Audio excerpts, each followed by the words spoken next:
Hast du noch Hoffnung für diesen Planeten? Und was können du und ich ganz konkret tun, um das Ruder zur Rettung unseres Planeten jetzt noch herumzureißen? Mein Name ist Wenke und diese Fragen habe ich Pejman gestellt. Pejman engagiert sich seit über einem Jahrzehnt für das Projekt in Florida. Das Projekt ist ein Modellprojekt, das uns aufzeigt, wie ein Leben für uns alle mit bester Versorgung möglich sein kann. Auch an dieser Stelle noch einmal ganz herzlichen Dank an Pejman für dieses wunderbare Interview. Das nachfolgende Interview ist auf Englisch. Dich erwarten Antworten auf die Fragen, was ist eigentlich das Projekt und warum ist es großartig, gerade jetzt zu diesem Zeitpunkt, wo es wirklich düster um unsere Zukunft bestellt ist, auf diesem Planeten zu sein. Dieses Interview soll dir Hoffnung und Zuversicht schenken und deine Batterien, deine Energie wieder ein Stück weit aufladen. Jetzt wünsche ich dir ganz viel Spaß mit dem Interview und ich freue mich und danke dir, dass du dir Zeit für dieses Interview nimmst und Zeit für dich nimmst. Pejman, it's correct. Thank you so much for being here, Pejman, and that you take your precious time to tell us more about the Venus Project. And since you give your time, I would like to get to know you better so that our viewers know more about you, and afterwards we can talk more about the Venus Project. Yeah, sure. It's my pleasure to be here. I imagine myself as a person that has a hobby that most people have never seen. So whenever I have the opportunity to share this hobby, it's the greatest thing in the world. But briefly about me, I live in Sweden. I work at a university at this time. Have 2 kids. I would call myself a family man, spending a lot of time with my children. And the Venus Project, I would say, occupies most of my free time, learning about the subject and discussing it with others. And whenever we have these kinds of opportunities, I love to participate and assist people in trying to find relevance in the things we're going to be talking about today. So how old are your children? My daughter is 9 and my son just turned 4. So they are maybe one of the reasons why you participate in the Venus Project? Yeah, you know, I'm going to give you the honest answer. As the way I view the Venus Project for me is that I'm a student of a subject that I'm very interested in. I just love learning this different way of thinking, a different way of looking at the world. But whatever happens, if I never see the things that we talk about, they don't come in my lifetime or my children's lifetime, it will still have been time well spent. It is like standing next to Leonardo da Vinci and just learning about things that he draws like a helicopter, but you might never see that helicopter, but you find it so fascinating that you continue to go back, learn, and say, hey, I love that time, even though I never seen that helicopter he draws. Yeah, so that's my attitude towards the Venus Project. That's what it means to me. That was a very nice metaphor. Thank you. Very nice picture. Wow. Such a deep thing to start with. Yeah, but that is really, you know, it is like, must you see the things that you want, or is it enough to just learn about it? And that's what Jaques Fresco gives you. So he will change your life with his new perspective, and it will be with you forever. You know, you can't go back after learning this way of thinking. You can only go forward. It's great. So since when do you volunteer for the Venus Project? I started off by myself in 2012. And just like I mentioned here, it's been 10 years now. And the way I started was I just wanted to have somebody to talk with about this subject. And I just started creating events in Stockholm just to get people there and say, hey guys, you know, what is this? Let's talk about it. And I did this for many years. Every month I had a session. I used to talk for 2 hours, trying to grasp the subject. And after 2 years, I went to Venus, Florida, and met Jaques. Wow. I met Jaques and Roxanne. And the You funny have been there. yes, I've been there. And it was great. It was very nice to see, the person you have been listening to for such a long time. But I had a special goal in mind when I went there, and that was that I wanted more material. That's why I was there, because I had listened to everything they had, all of the YouTube clips. Yeah, I bought every material that I could listen to, and I knew that they had more, in the back. There are old lectures from Jaques from the 70s, and I told Roxanne, that is Jaques' partner, that, hey, I will transcribe your lectures if you give them to me. And she was a little bit uncertain, and she said, okay, you can have this one. And I did that, and I got the next one and the next one, and I did this, for years. Wow. Just to learn. And it was, as I mentioned earlier, time well spent. And do you know how many hours of video material that would be in total? You can't count. I remember many years ago when I started, I said I listened to 1,000 hours. And you can't, but that was many years ago. You can't count the hours. Sometimes my wife says, do you remember that we made a trip? I say, I can't remember anything. But if you bring up a Jaques Fresco lecture and you give me one sentence, I'm like, I know that sentence. And this is the end of that sentence. And I have listened to it so many times over and over again.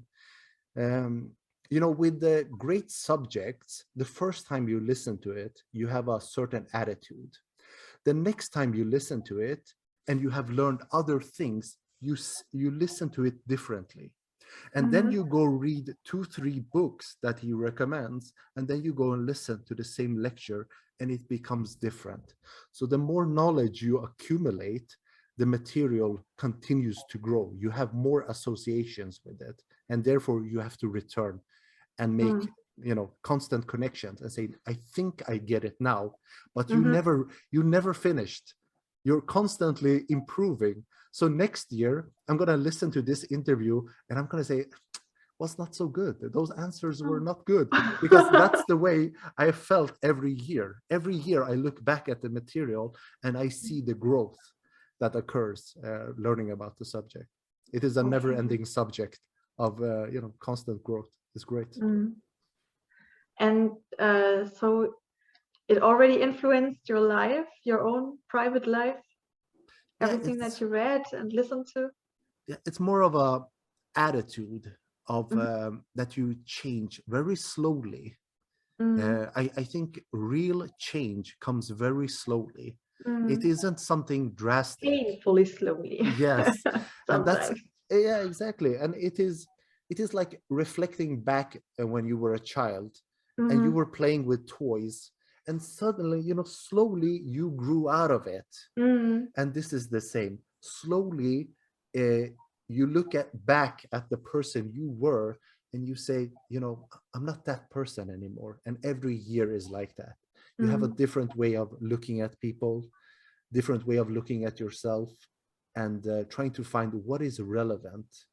And, so it's a constant change in behavior. So, okay, most people that listen to this now don't really know about the Venus Project. So maybe we could start from scratch, and if you don't mind, if you could tell us something what the Venus Project is. Now, that is the question that brings fear to everybody that works with the Venus Project. Oh, I'm sorry. but it is. Didn't mean to scare you. Yeah, but it is the simplest question to ask, but so difficult to answer. And I imagine, it is, because this is the scenario I imagine.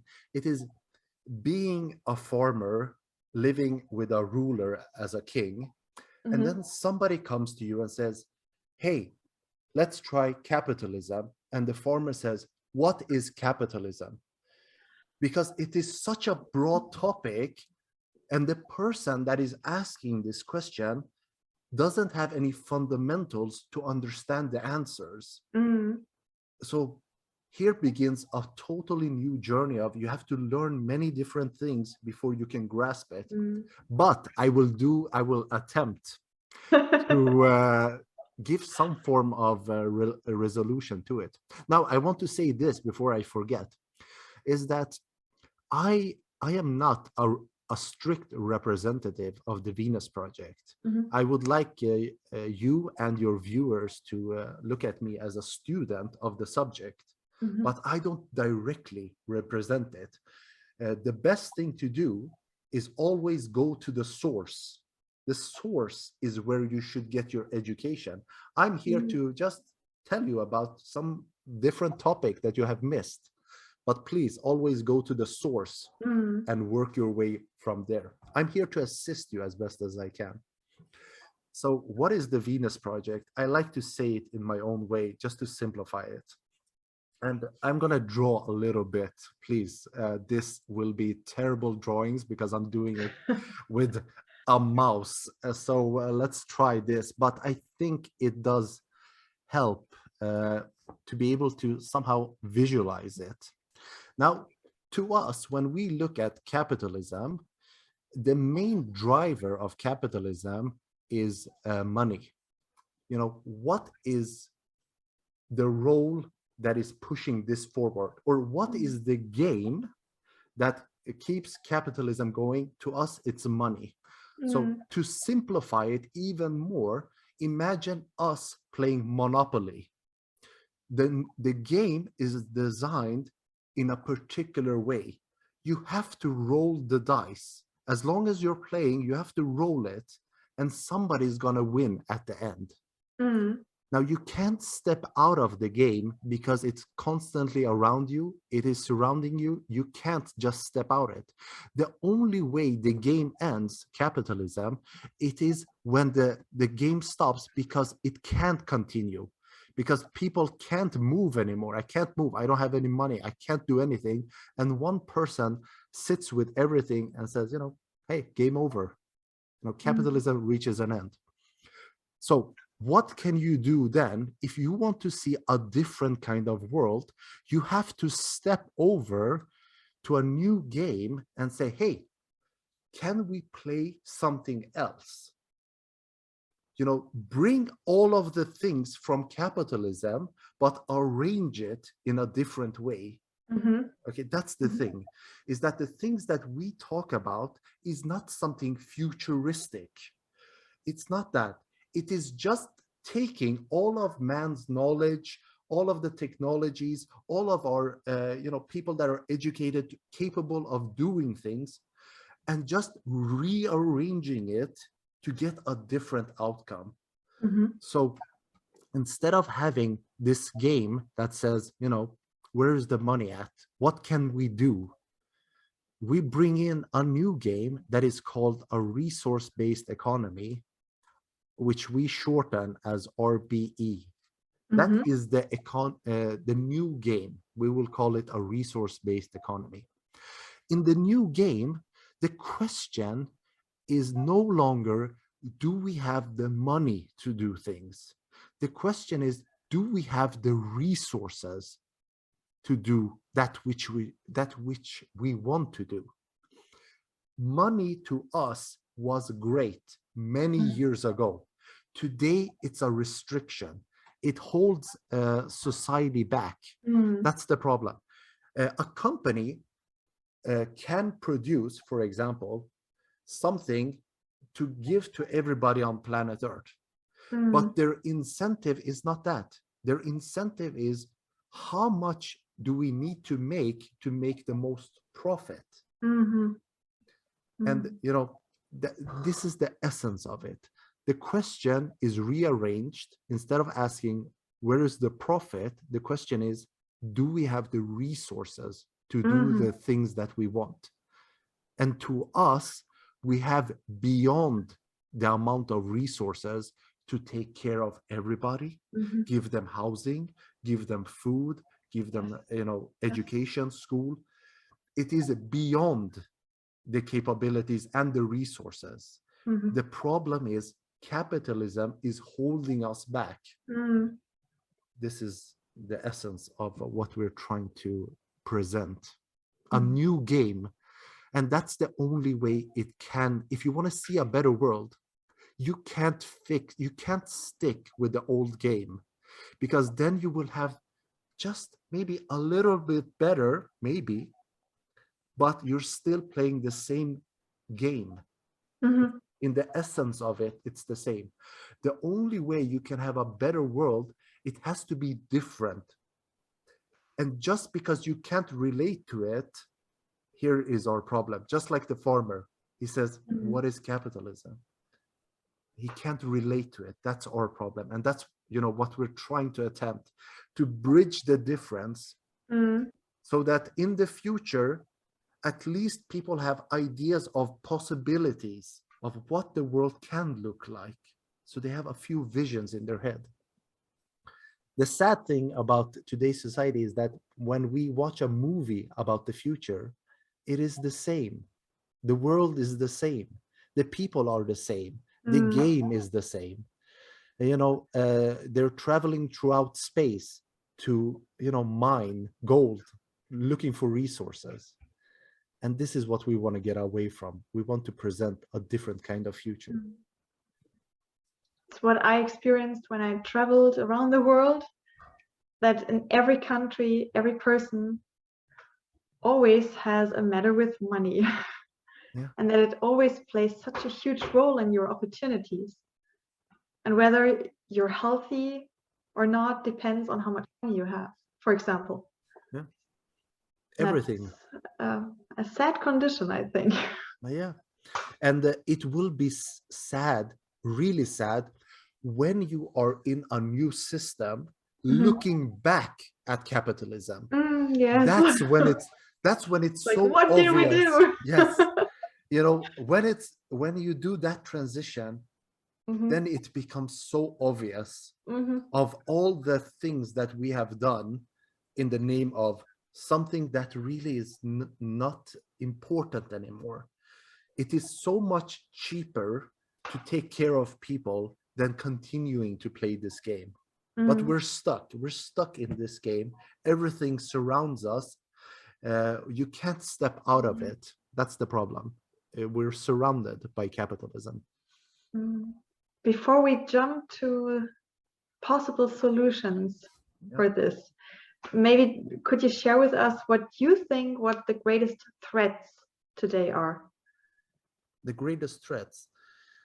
It is, might be difficult to understand, but when we want to achieve something as a country, the thing that they do, for example, if they want to put a man on the moon, they bring in people that are competent and say, can you achieve this?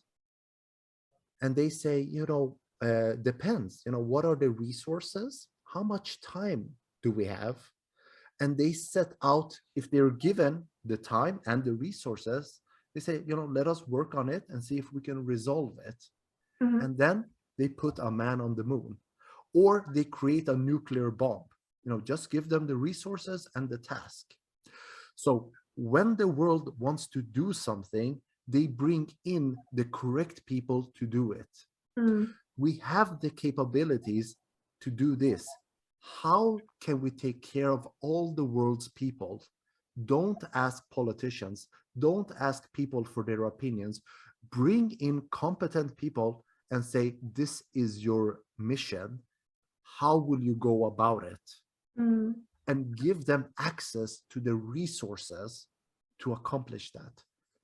It is very simple. It is just broader.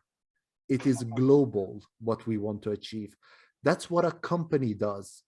A company that is doing their business, when they want to buy machines, when they want to do things, they don't just, in the past, they might have sat around and say, hey, what do you think, guys? Should we buy this? Should we not do this? Now they try to constantly bring in competent people to tell them, is this good? Is this relevant? And they bring them statistics and say, you can invest here, you can buy in this country. So this is what we need instead of opinions. We need to get away from, here is my opinion, here is your opinion.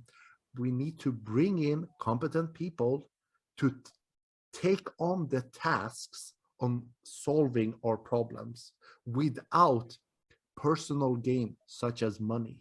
As long as you have that in the game, you will never achieve that, because the person will turn around and say, we can't do this, because somebody else is reinforcing them and say, don't go there because we're going to lose a lot of profit, and here is $1 million for you. Say it can't be done. As long as you're stuck in that, you're going to have many problems. So the scientific approach is the essence of what I'm talking about.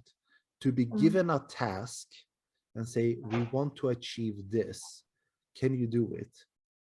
And they have to bring in people that are competent to do it, but no longer politicians that hope or wish or think things and say them. No longer that. They have to have a systematical approach to dealing with those things. When you say bring in people, something comes to my mind, artificial intelligence. What do you think about bringing in more artificial intelligence? Yeah, to us, all technological advancements are just tools. The tool is not important. What is important is what kind of game are you playing? If you're playing the game we're playing today, if you bring in those kinds of tools, they will be pushed towards their personal agendas. Yes. So and people are afraid of machines. Yeah, and as a result. Yeah, because the machine is not reinforcing to me. If you bring in a machine at my company, that doesn't mean that, hey, now you're free, you can go home. Here's your salary, congratulations, humanity has advanced, now you're free to go and be with your children. If that was the case, we would welcome in the machine, say, yes, please bring them all in. But in today's society, artificial intelligence or whatever automation, this is a punishment for humanity, not because of the technology, because of the game that is being played. Because now they push people out and they say more profit for us. That's the problem. But remember this, the artificial intelligence, just a tool. The machine that replaces you is not the problem. It is capitalism. That's the problem. If you rearrange it in a resource-based economy, now to give you a contrast, is that when a new economic system starts, imagine going to work and it's your first day there. You work 8 hours. Next week, they say, we have made improvements. So now you work 6 hours a day. Now you work 5 hours and 52 minutes. The more improvements are made, immediately people will be reinforced. That's the difference in a resource-based economy, is that how can you reinforce people to improve the system constantly? You have to have these constant reinforcements. So for example, yesterday you got 3 tomatoes every week. Because of improvements, 20 tomatoes. And then you reach an abundance where there is no longer any relevance in, I have access to how many tomatoes? 20 billion. Okay, that's fine. We don't need to talk about it anymore. But it is always in accordance with the planet's capabilities. It is not just abundance for abundance. It has to be, established with what are the planet's Earth's capabilities to regenerate, to take care of your home for the first time. Capitalism is the opposite. How much can we take? And this is the problem. The more you take, the more the price goes up. So the more the fish are going out, now the person that wants fish, 1 million.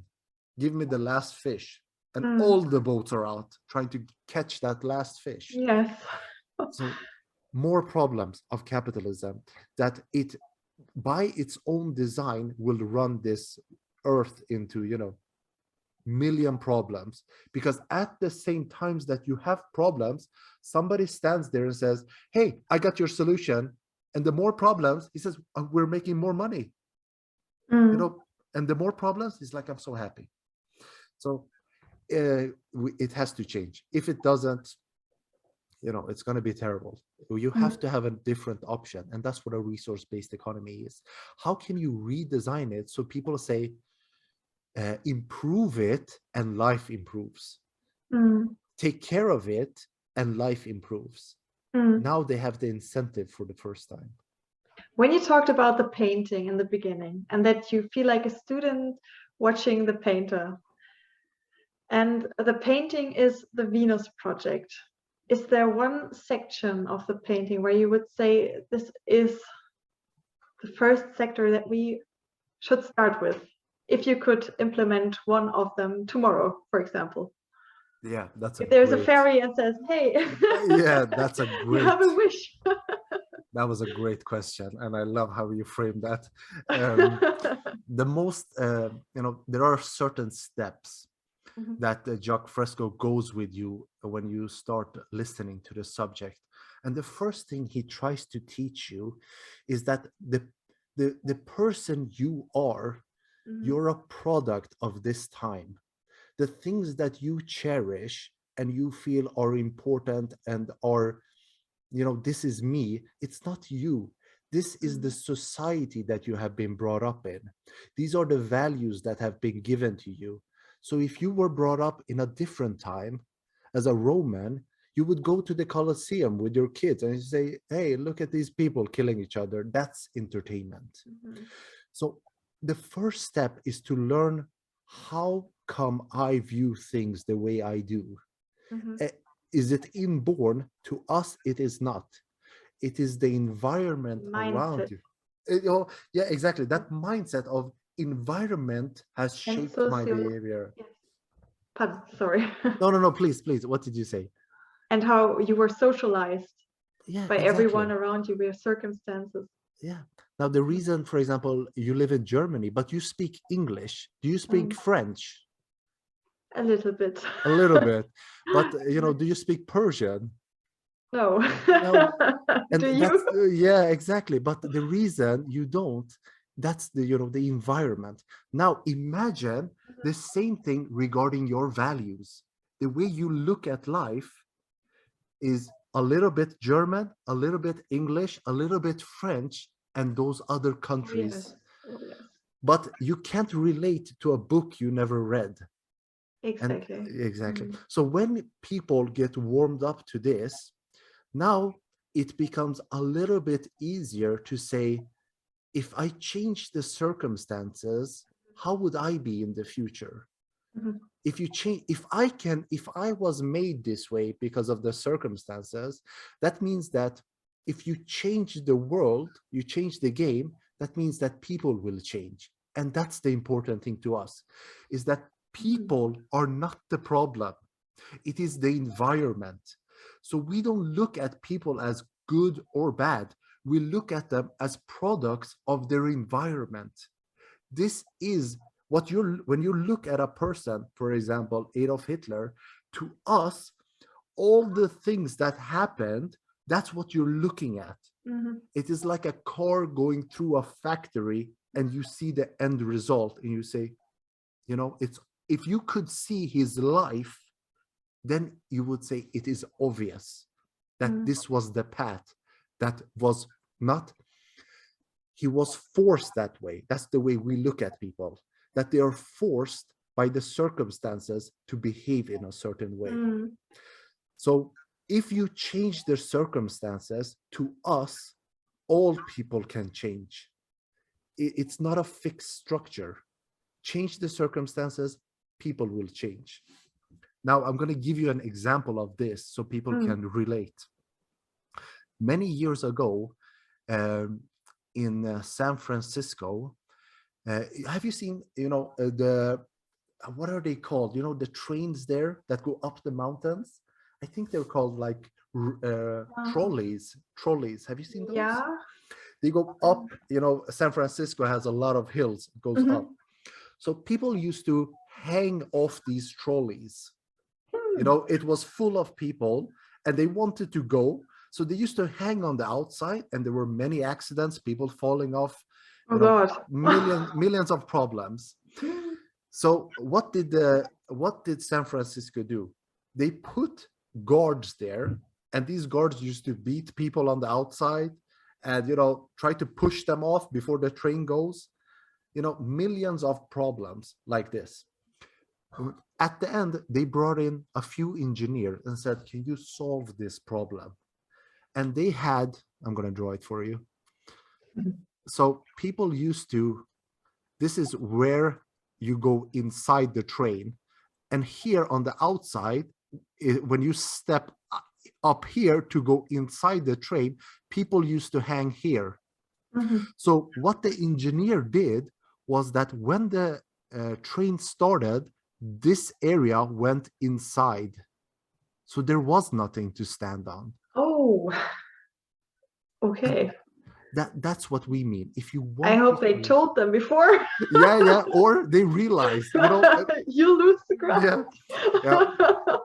It would be pretty mean if they started and then in the middle, you know, yeah. Bye.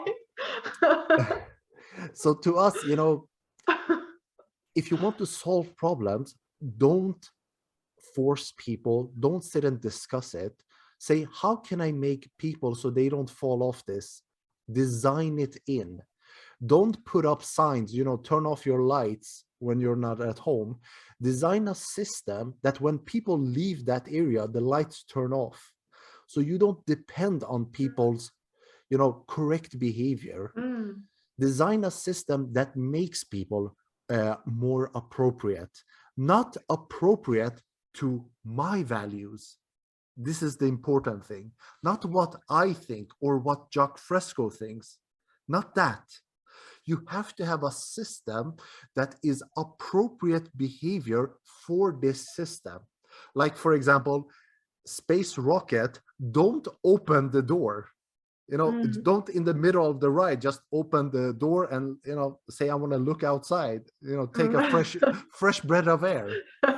Now you can educate them to not do that, but the best thing to do is create a system that doesn't allow you to suddenly just open the door, so you don't have any accidents.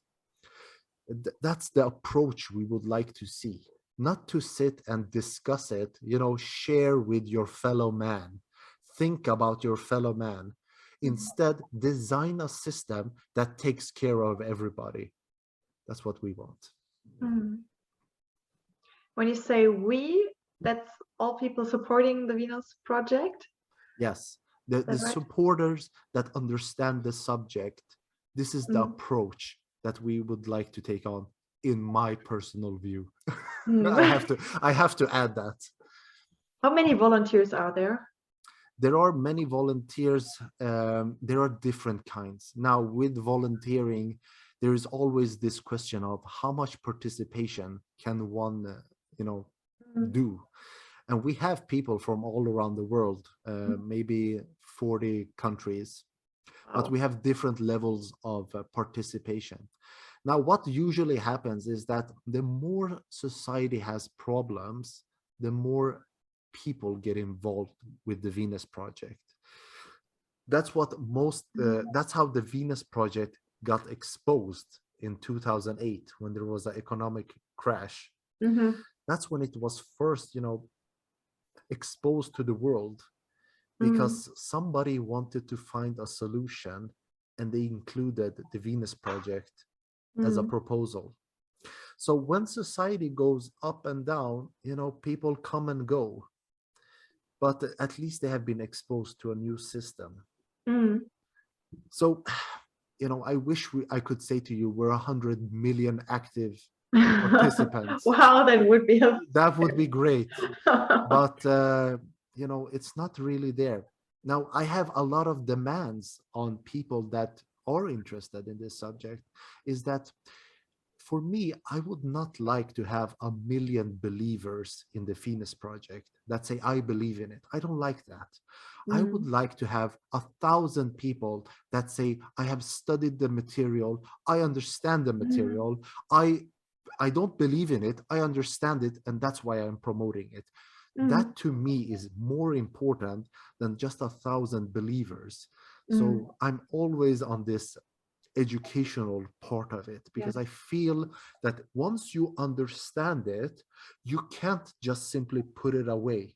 But if you believe in something that sounds even better, if you're just hanging on with belief, then you say, well, that was nice, but I believe in this now. And then you leave. So I'm And always... a billionaire would be nice too, to support it somehow. Yes, if you have any, please, he can be a I'll believer. send him your way. Yeah, he can be a believer. That's fine. Send him. We'll take care of him. So if people watching this are interested in supporting the Venus project, not just by believing in it, but by really diving into it, diving into the material, educating themselves, maybe one day educating others, how can they support? The best thing to do is you can start. The easiest way to start is just going on YouTube and just looking at clips, just typing in the Venus Project, Jaques Fresco, and just pick whatever lecture you want and just try something new. It's going to be very different from what you're used to. And afterwards, if you want to get involved more, please check out the website, thevenusproject.com. There you can have access to more material. But to simplify it, I would say start with looking at it on YouTube and then continue your journey by going to the homepage and support as best as you can. And you can join our Facebook groups. We have the Venus Project. If you write that in your own country, you're going to find the group there as well. Oh, great. So you have them in all the 40 countries that you mentioned? Yeah, we have different Facebook groups. We have a lot of people that are involved in these groups. I'm personally more involved with the educational aspect. For example, me and my partner, Sue, we hold an orientation process for new people that want to become regional coordinators for their country. Then we have a 22 weeks educational program that they go just to give them a basic introduction and so to get them going. But to me, the way to look at this subject, it should be a lifelong journey of learning, because there is really no finality. An answer can always be improved upon. So the better you understand the subject, the better you will be able to tackle questions that are tossed to you. Wow. When it comes to my questions, we already come to the last one. Yeah. And that would be, I asked my community a while ago if they have hope for our planet. And what most of them answered was, no, there is no hope anymore. And I would love to hear your answer to that and why you think like that. Yeah, that is your second fantastic question. I love that question.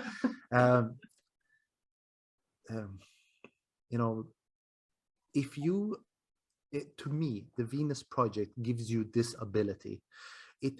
I feel like I have gone back in time and I'm sitting around a campfire and I say, man will fly. And they say, it's impossible. It will never happen. And I know that it is not that I believe, I really feel like we have a way of tackling it, of at least starting something new. And that will give you great hope for the future. That it isn't that complicated, the things that we talk about. It is just a different approach to life. Take all the tools that you have, but use it in a different way. And we're going to have the recipe for a better future. So that will give you this confidence when you think about the future. You're sitting around the campfire, we're gonna fly. And they say it won't happen, but you know that it will just come at the right time. I love this picture. So that's where we are. We're at the campfire, and the more you will also, when you learn Venek, you won't doubt it anymore, and you will embrace the future when it comes. But you know that it's not gonna come as simply as we would like it to come, because of the game that we're playing today. It is not designed to just end itself. It is so ingrained in our world that it's going to be a burden. But the most beautiful, I'm going to give you this phrase from Jaques Fresco, and I just love it, the way he talked about it. He says that the most beautiful time in human history will be the transition from this society to the new one, because life will be constantly designed to be reinforcing. So every day will be an improvement that you will constantly see. My life used to be like this.